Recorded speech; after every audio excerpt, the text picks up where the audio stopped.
But didn't you say that he was helping you?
So y'all are probably like, why are you dressed like a hood bank teller? And I'm gonna explain it. Today, I'm taking you guys on a vlog of my first ever open house. Something I've never done before, never done publicly, but also it's gonna be a learning experience for the both of us. So I wanted to bring everyone along for the journey. And if you haven't seen me in a while, I'm Isaiah and I do real estate, Isaiah and Investing, but you can also follow me on my main channel. That's Isaiah Markel, where you can find any entertainment type content. But for the purposes of this video, I just wanted to say thank you so much for sticking around, and I cannot wait for you guys to see what I have coming up this year. Please stick with me, enjoy this vlog of my up and coming open house. I appreciate all the love and support, and do not forget to like and subscribe and go follow me on Twitter, Instagram, and you know, Facebook. Facebook is where I get all my business. If you want to buy a house, talk to me on Facebook. So I'm gonna get out. Show you what I'm wearing once I get to the open house. But I wanted to introduce y'all before we got there, so y'all not like, damn, where you at? What you doing? Yada yada yada, woo, blue, blue, blue. This do-rag gonna be off, and I'm gonna be very professional. Stick with me.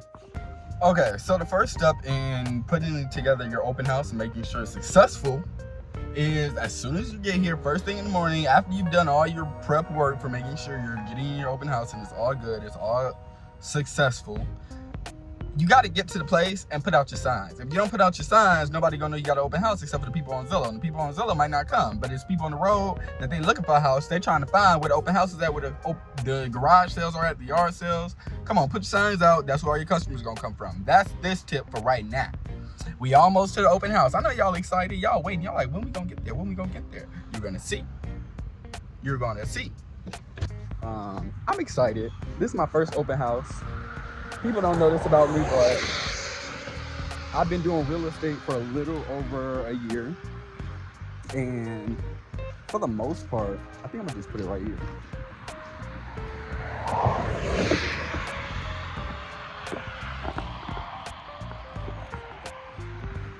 So, here's where I put the open house sign. It's right there. I know it don't seem like much, but this is a busy road. So on this busy road, what's gonna happen is, as soon as people are driving down this way, they're gonna see my sign right there pointing towards the open house. That's the exciting part. I'm ready to get things started. So we're gonna go put out the other sign, and we're gonna get to the open house. We made it, y'all. The part that they don't tell you about real estate is it's not all sunshine and rainbows. Right now it's a foggy day. I pulled into the Deluxe Inn Suites so I can put out my signs.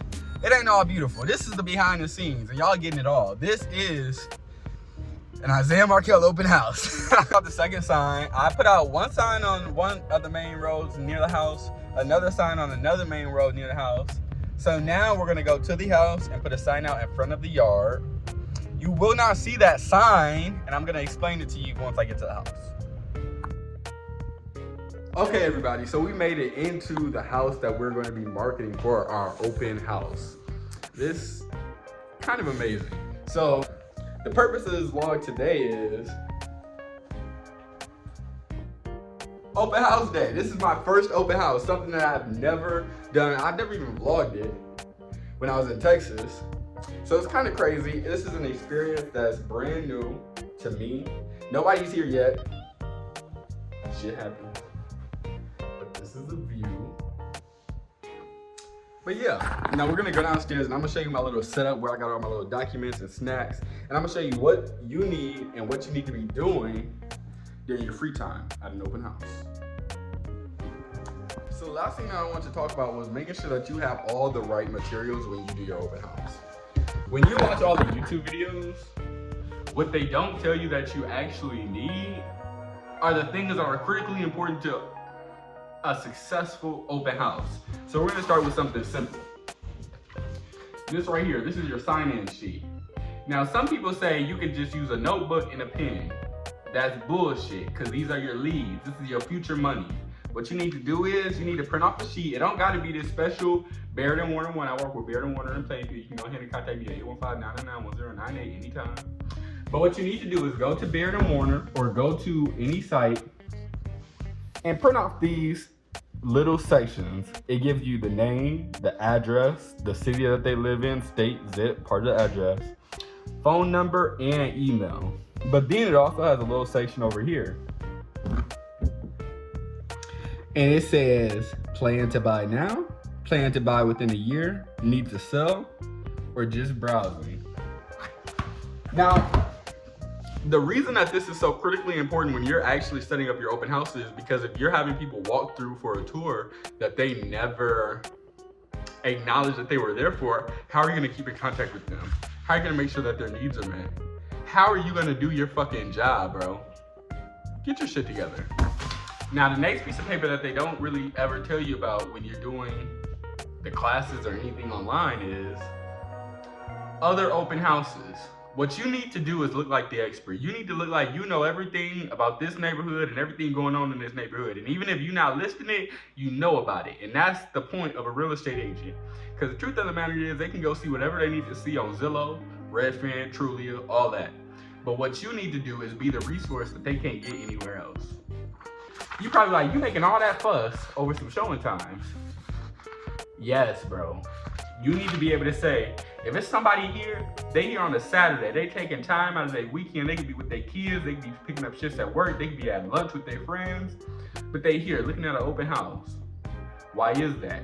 For one, they're in the market. You need to tap into that network and tap into them leads and make sure you get them so you can make sure you're calling them and following up. They might not be ready to buy tomorrow, but they might be ready to buy in 6 months. They might be ready to buy in a year, they might be ready to buy in 2 years. It's your job to keep up with them and make sure that they got their needs met. And that's where we get into open houses. If somebody comes in, they're at an open house at 10 a.m. on a Saturday, it's obvious that they're looking for a home and they want to see what options are available. We trying to sell them a home. I don't need to sell them this home, it could be any home. So the point of that is, at the end of the day, they want to know that you know what you're talking about. So you get them the resources. I'm in Lemont, right outside of Chicago. There's 3 other houses going on in this area right now. What I'm gonna do is somebody come in, they hear it's 11 o'clock, they like, okay, I'm at an open house, I wanna know where I wanna go later. You're interested in Lemont, you on Steepleview right now. So let's look, Port Rush, right up the street, they got an open house at 1 p.m., stop by. Prospect, right up the street, 12 p.m., stop by. This is the point of the open house list. So you look like you know what you're talking about, even though you don't know what you're talking about, but the list is right in front of you. Learn something, nigga.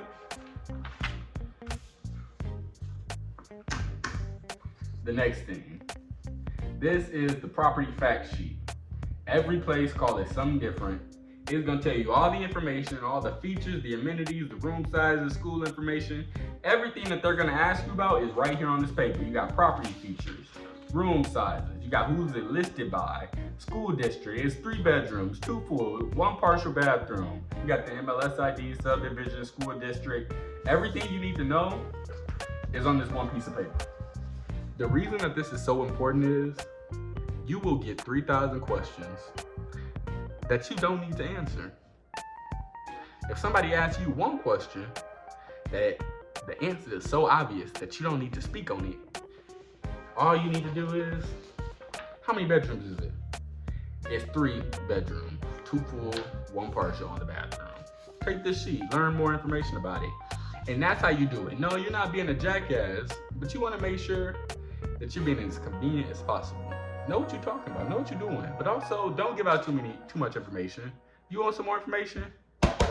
Read up, Billy. Yeah. Now, those things are critical, crucial. You should not do any open house without those items. These next items are optional. You don't need them, but you should have them. Something that I always like to have is the buyer's guide. You're at an open house. The people who are walking through this open house want to buy. Maybe you got some people in the neighborhood who's ready to sell, but for the most part, everybody who's walking through those doors are interested in the list price of this house and they're trying to buy. So what you need to do is, whatever you're with, whatever agency you're with, whatever brokerage you're with, you need to find out, how do y'all service your buyers? What are the things that you offer to your clients that can be laid out in a form that is easy to understand? That's what this is. This is how you buy. It takes you everything from pre-approval to close. It shows you what we do for you and how we will market you. Because for sellers, they're always talking about how you're gonna market the property, how you're gonna do this. The truth of the matter is, buyers need a certain type of marketing as well.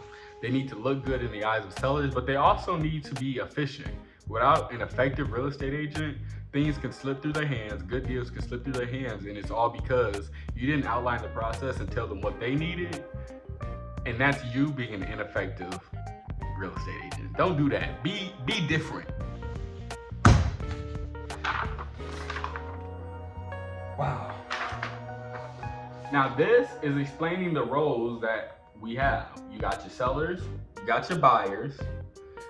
and you got your dual agents. This is explaining what it would look like to be with Baird & Warner, to be a client with Baird & Warner. What does that look like for you? This outlines it. I know it's a lot of information to take in, but if you want to be a real estate agent, one thing that you have to do is you got to be the expert. Some things you don't know, some things you don't understand. I would never understand why the lady chose red floral for the tapestry. I don't know. I can't tell you why. But what I can tell you is this is a good deal. This is a house with good bones. And it's your job to know that. And how would you know that if you're not doing your research, making sure that you have all the information you need to be successful?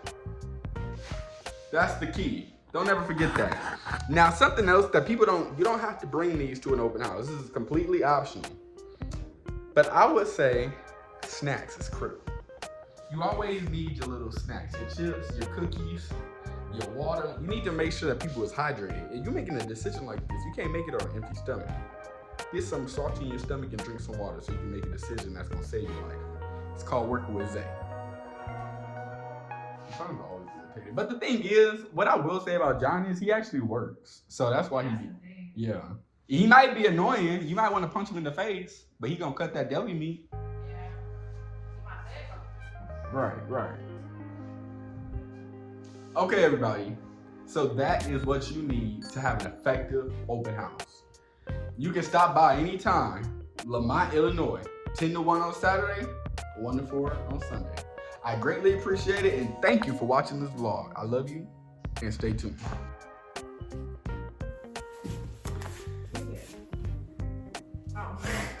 I'm saying I was swiping on Facebook, and I give you this option to explore your friend network, and you can send them crushes. Does that mean they're on Facebook dating then? Yeah. And does that mean that they gay? You finna get freaky. But why are they recommending girls? Because they know you. Well, obviously, I know what? that will. Shut up. But does that mean they also have their listing as queer? That's probably. I ain't gonna hold you. You might want to tap in and get yourself some pussy. Nah, I just skipped. Why was it on? Mine a couple walks in. Hands on your knees. Sorry. Okay, everybody. So that was the full tour of this wonderful home in Lemont, Illinois. Something that we don't talk about. We see all the videos from all the different people all the time, what you can get for different prices in different areas. When you're staying right outside of Chicago, you can actually get some amazing deals that you would never get in the city of Chicago. So something that I would say is check out the suburbs, check out your local neighborhoods, and see what fits your budget the most. Not everything is about having the most expensive thing all the time. Sometimes it's about getting a really good, solid property at a good deal in the suburbs. Living in Chicago, living in major metropolitan areas doesn't always offer you the benefit and comfort that living in the suburbs might. So something that I would always say, if you're coming to Chicago, you're looking for a place to live, don't go straight for the city center, go for the suburbs, the Lemont, Lockport, things like that. So on that note, what are some really good neighborhoods outside in the Chicagoland area that are really beneficial for new homeowners or homeowners who are looking to buy their second, third, and fourth property? My top recommendations are you should be looking at places like Joliet, New Lenox, Lockport, Frankfort, Tinley Park, Orland Park, Palos Hills, Palos Heights, Chicago Heights, things like that. So once you get to the outer suburbs, the inner suburbs of Chicago, some of them are kind of risque. The further out you get from Chicago, the better. Go 30 minutes out from Chicago. Get yourself a nice home, something that's affordable, and commute into the city every day. That's how you will make your experience living in this metropolitan area so much better. So with that being said, thank you for watching this video, and this is what you can get for $400,000 in Illinois. So yeah, boy, we made it, we done. Ow. A big thing when you're doing open houses that they don't tell you is you should never be messing up the carpet. So what you need to do is send your best friend, your fiance, your real estate assistant, and a bad bitch to go get you some shoe covers.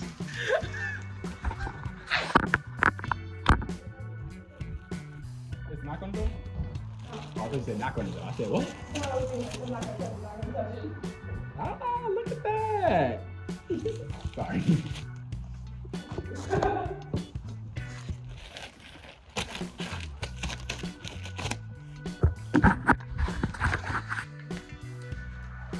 Real estate agents work really hard. When they get a listing, they get people to come in, clean it up, sweep up the floors, mop the floors, clean down the walls, make sure everything looks nice and pristine. The last thing you want to do is to be the jackass agent that gets mud all over their carpets. You will never get another open house to sit again. These motherfuckers bougie. That's all I'm saying. Right.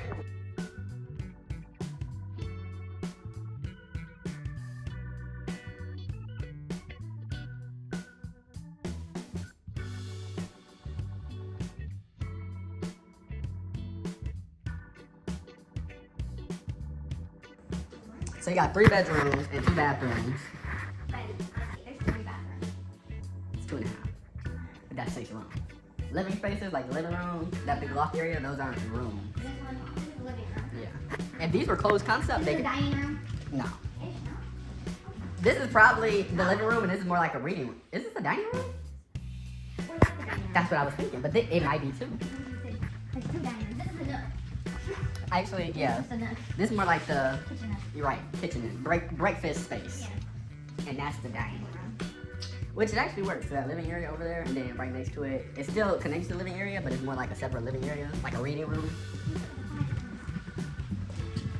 Like you can see it, right? Are you putting your TV up right there? That is valid. The only thing that would scare me is, what if this tree fall through the window and knock my TV down? Why I'm so fat? It's outside. And also, I think that's the thing for the tree vesting. Yeah. It's on the outside. Bestie! It don't work like that. This I'll figure it out. I'll chimney jump. space. I'll jump. Look, I do want to go out there. These people. Fancy white people. I don't fucking know how they be locking their doors. God damn it. Oh my god. Oh my god. That just seems like slightly impractical. Well, you can't even move it. It's kind of very inconvenient. Well, move those legs too.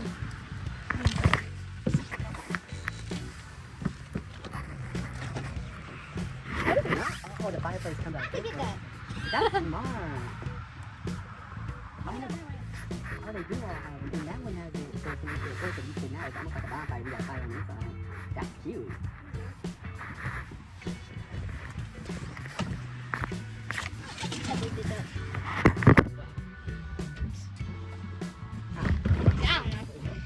Because it looked like.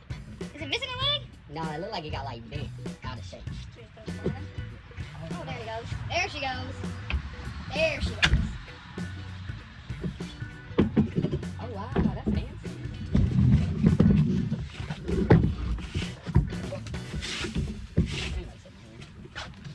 This chair, I think they left that weird move.